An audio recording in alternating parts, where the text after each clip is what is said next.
Several months ago, Luminosity Gaming was in hot water. Talk about subtle foreshadowing, but what exactly was the controversy? Well, the org had recently announced a new tournament to take place in early March, but unfortunately another tournament, Cavalier Clash 6, was planned for the exact same weekend.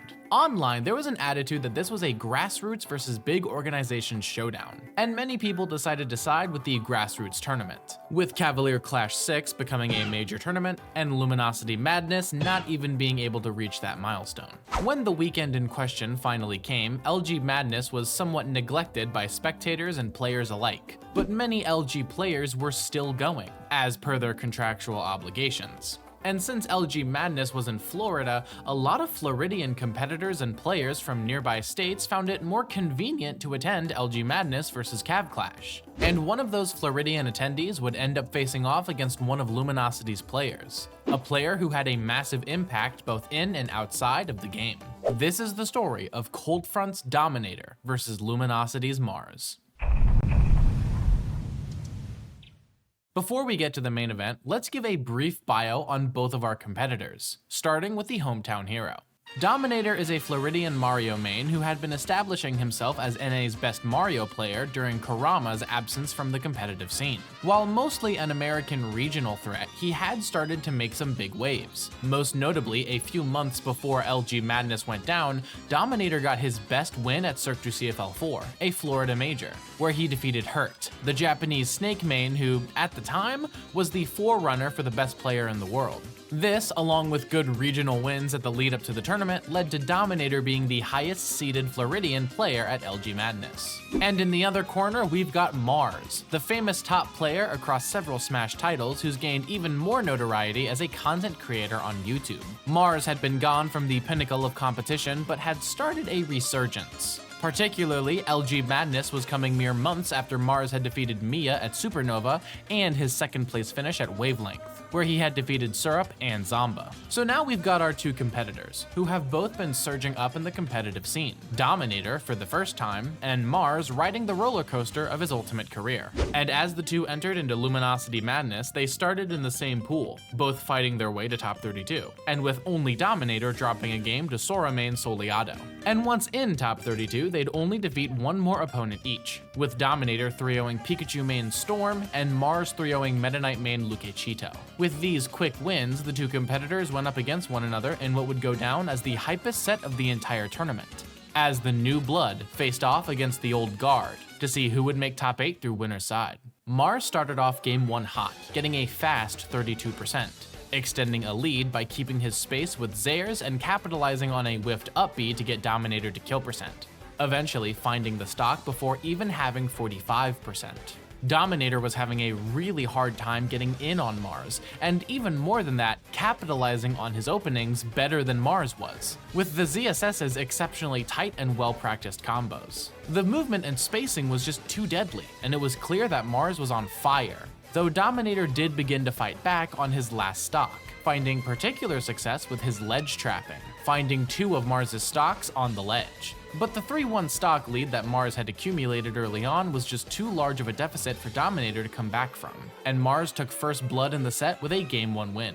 We saw strokes of brilliance from both players, with Mars's combo game and Dominator's ledge trapping becoming the keys to success. The main question was, who would adapt to the other first? Even though Game 1 had started on the gentleman's option of PS2, Game 2 actually saw us go to Battlefield. Interestingly enough, both Mario and ZSS actually like the exact same stages, since the two characters play very similarly, with up air ladders and kills off the top or at the ledge. So a stage like Battlefield can let both players shine. Game 2 started very similarly to Game 1, with Mars quickly getting percent and pushing Dominator to the ledge. But where Game 2 broke from the pattern is that Dominator was able to fight back stronger, taking advantage of a whiffed grab to land a forward air spike on Mars to take the first stock. And he almost hit a second too, but Mars had wisened up and fought hard to escape disadvantage, eventually hitting an up B out of a scramble situation to even up the stock count. Though this time it was Dominator's turn to hold on to a lead, smartly hiding within shield until he could hit an up smash to take stock 2. And that's when this happened. Really good at covering that. And Dominator, I mean, what an excellent up smash call out there. He's still holding on to the stock lead, looking for the open up, gets the grab, that's huge. He might be dead. Welcome to Battlefield! Oh, man.